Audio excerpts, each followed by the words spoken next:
Assalamualaikum warahmatullahi wabarakatuh. Perkenalkan, nama saya Dea Rima Puspitasari dari kelas 2B, jurusan Perikanan Fakultas Pertanian Universitas Sultan Ageng Tirtayasa. Di sini, saya akan menggambar dan menjelaskan tentang morfologi, habitat, fisiologi, manfaat, dan bagian-bagian yang ada pada tubuh udang ronggeng, udang windu, udang faname, kepiting bakau, rajungan, dan mimi.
hasil gambarnya udah jadi. Ini hasil gambar dari udang ronggeng.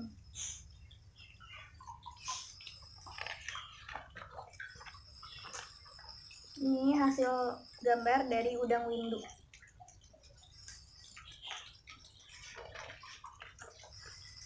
Ini gambar udang faname.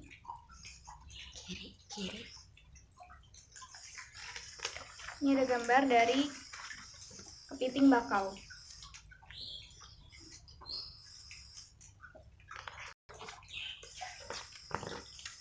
Terus ada gambar dari rajungan.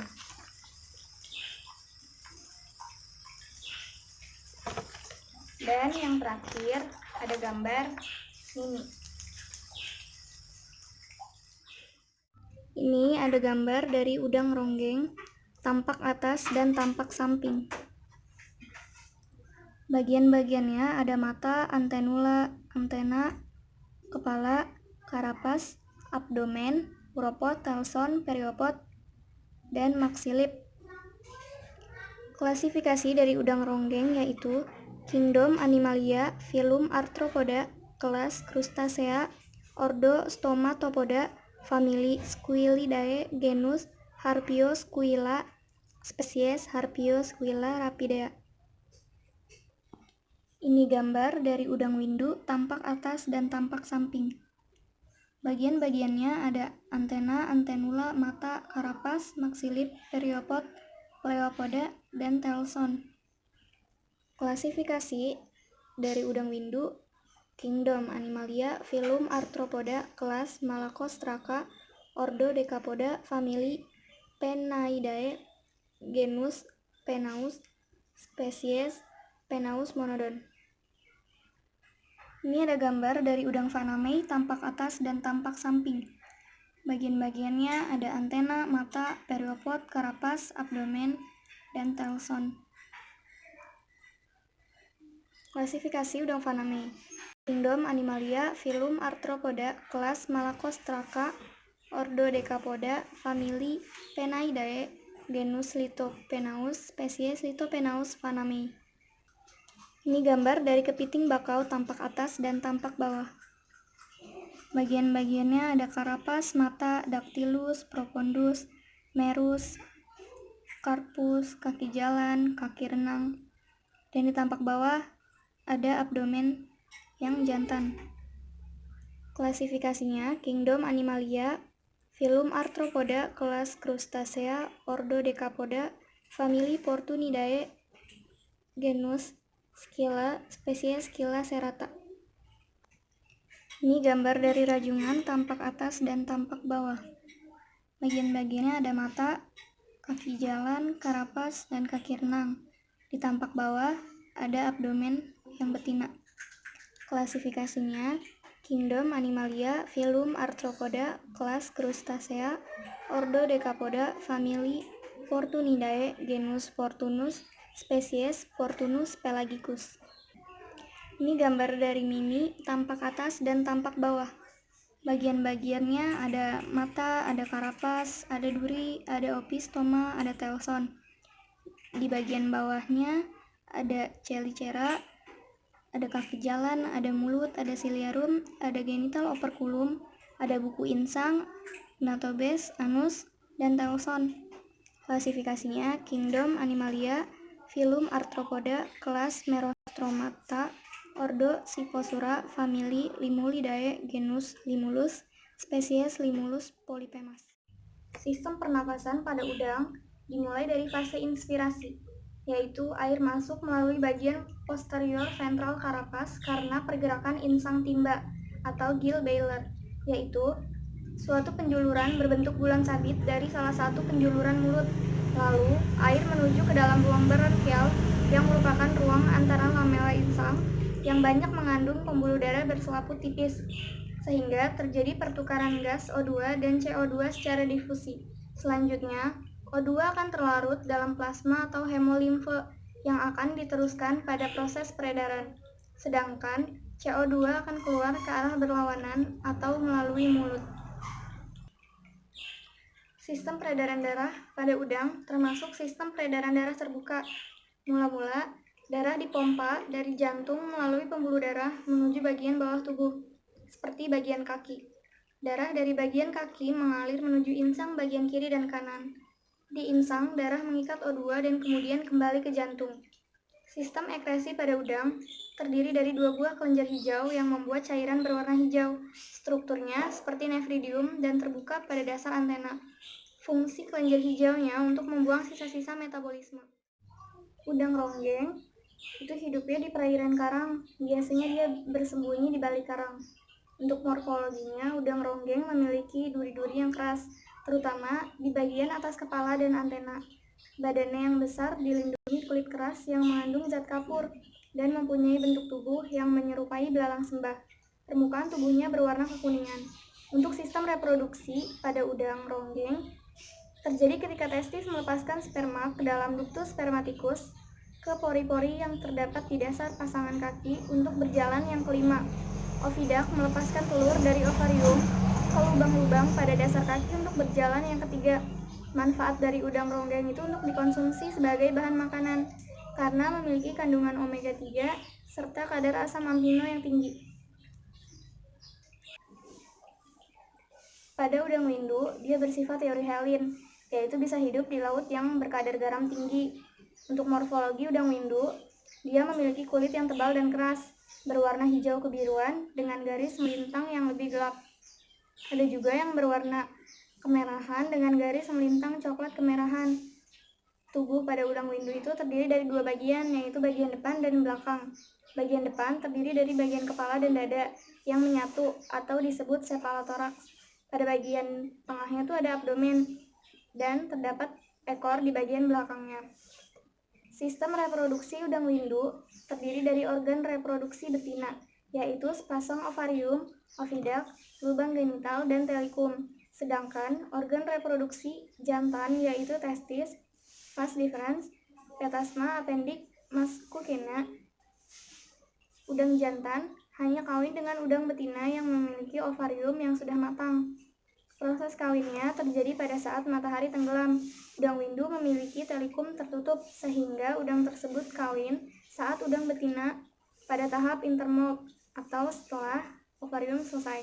Dan udang akan bertelur 1 atau 2 jam setelah kawin.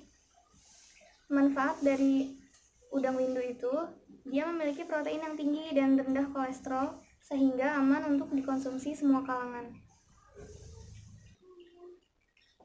Kalau pada udang faname, dia itu habitatnya di laut tropis dengan suhu lebih dari 20 derajat Celcius. Morfologi udang faname itu, dia ada 2 bagian, bagian kepala yang menyatu dengan dada atau cephalothorax, dan bagian tubuh sampai ekor. Tubuhnya itu berruas-ruas, setiap ruas terdapat anggota badan yang bercabang 2 atau biromos. Sistem reproduksi udang faname terdiri dari organ reproduksi pada betina dan organ reproduksi pada jantan. Kalau pada betina itu, dia ada sepasang ovarium, ovidak, lubang genital, dan telikum. Kalau pada organ reproduksi jantan, dia itu terdapat testis, vas deferens, petasma, dan appendix mascukina. Prosesnya terjadi apabila udang betina telah matang telur, ditandai dengan warna orange pada punggungnya. Udang jantan mendekati udang betina, kemudian terjadi perkawinan. Dari hasil tersebut, sperma akan ditempelkan pada telikum.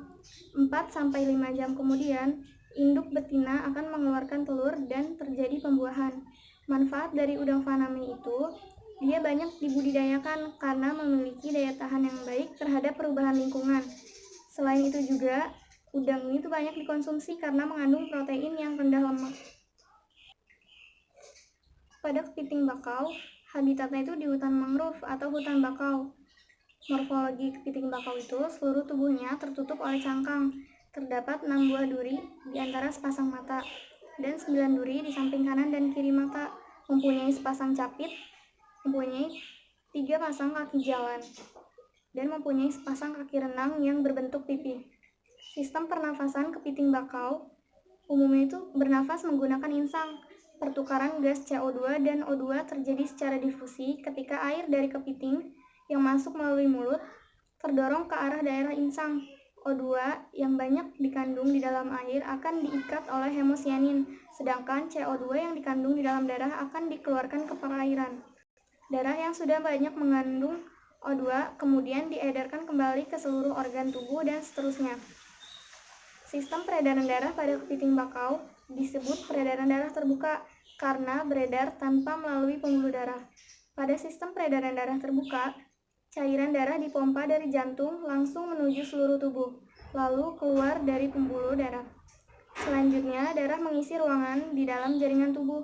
Kemudian cairan darah kembali masuk ke jantung. Jantung akan memompa kembali cairan darah tersebut, demikian sampai seterusnya. Sistem ekresi pada kepiting bakau, dia itu punya organ ekresi, yaitu saluran pencernaan dan ginjal. Fungsi ginjalnya untuk menyaring sisa proses metabolisme untuk dibuang. Zat yang diperlukan tubuh diedarkan lagi melalui darah dan untuk mengatur kekentalan urin yang dibuang untuk menjaga keseimbangan tekanan osmotik cairan tubuh. Sistem reproduksi pada kepiting bakau terdiri dari organ reproduksi, jantan dan betina. Organ reproduksi jantan terdiri atas sepasang testis dan sepasang vas deferens. Organ reproduksi pada betina terdiri dari sepasang ovarium, sepasang ovidak, dan sepasang spermateka. Perkawinan terjadi di saat suhu air mulai naik. Biasanya betina akan mengeluarkan cairan kimiawi perangsang, yaitu feromon ke dalam air untuk menarik perhatian kepiting jantan. Setelah jantan berhasil terpikat, maka kepiting jantan akan naik ke atas karapas kepiting betina untuk molting. Spermatofor kepiting jantan akan disimpan dalam spermateka kepiting betina sampai telur siap dibuahi. Telur di dalam tubuh kepiting betina yang sudah matang akan turun ke ovidak dan akan dibuahi oleh sperma. Manfaat kepiting bakau selain untuk dikonsumsi, kepiting bakau juga membantu menjaga keseimbangan ekosistem di daerah mangrove. Daun yang dimakan kepiting ini lebih cepat terurai dibanding daun yang tidak dimakan. Lubang-lubang yang digalinya juga selain berfungsi sebagai tempat berlindung untuk mencari makan, juga berguna sebagai media untuk melewatkan oksigen agar dapat masuk ke bagian substrat yang lebih dalam, sehingga dapat memperbaiki kondisi anoksit dalam substrat hutan mangrove. Pada rajungan itu hidupnya pada lingkungan air laut. Morfologi rajungan itu, dia memiliki bentuk tubuh yang lebih ramping, dengan capit yang lebih panjang dan memiliki berbagai warna yang menarik pada karapasnya. Duri pada kedua sisi karapas relatif lebih panjang dan lebih runcing. Dan kepiting rajungan ini memiliki karapas yang bulat dan pipih. Sistem pernapasan pada rajungan dimulai ketika arus pernapasan masuk ke ruang brankial melalui celah-celah yang berambut antara kaki jalan. Setelah air melalui insang, lalu menuju ruang hipobrankial di bawah insang. Arus pernafasan mengalir ke atas melalui lamela ke ruang epibrankial di bawah insang. Pertukaran gas terjadi pada saat arus melewati antara lamela. Dengan sistem ini, darah mengalir di dalam lamela dengan arah berlawanan dari aliran air di antara lamela. Sistem peredaran darah pada rajungan disebut peredaran darah hemosolik atau terbuka, yaitu terjadi kontak langsung antara darah dan jaringan. Sistem ekresi pada rajungan, dia memiliki dua kelenjar hijau yang terdapat di kepala untuk membuang sisa-sisa bahan organik dan cairan tubuh. Sistem reproduksi pada rajungan terjadi ketika telur dalam tubuh betina yang sudah matang akan turun ke ovidak dan dibuahi oleh sperma, kemudian dipijahkan dan akan melekat pada rambut-rambut pleopod. Manfaat rajungan itu, dagingnya dapat dikonsumsi dan memiliki kandungan gizi yang sangat banyak. Air rebusan rajungan juga bisa digunakan sebagai bahan dasar pembuatan kerupuk. Pada mimi, habitat hidupnya itu di perairan dangkal dengan substrat lembut, memiliki kebiasaan membenamkan diri pada permukaan pasir. Morfologinya, mimi memiliki bentuk tubuh yang cembung, dapat berukuran mencapai 60 cm, berwarna coklat tua atau hijau kecoklatan. Mimi terbagi dalam 3 bagian, yaitu bagian depan, yang menyerupai tapal kuda. Bagian ini mempunyai tepi yang licin, menutupi ruas kepala dan ruas dada, atau disebut cephalothorax. Yang kedua itu ada bagian tengah, atau opistoma. Bagian ini menutupi 7 ruas perut atau abdomen. di mana tepinya terdapat duri yang panjangnya bervariasi.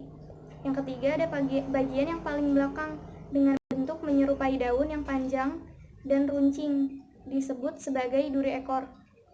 Sistem pernafasannya dengan menggunakan insang buku sebagai tempat pertukaran gas untuk pernapasan dan juga terkadang digunakan untuk berenang. Sistem peredaran darah pada mimi termasuk peredaran darah terbuka. Prosesnya yaitu lembaran insang bergerak untuk mendapatkan oksigen dari air dan memompa darah keluar masuk insang. Alat ekskresi pada mimi yaitu 4 pasang kelenjar coksa, tiap 2 pasang terletak pada sisi gizzard.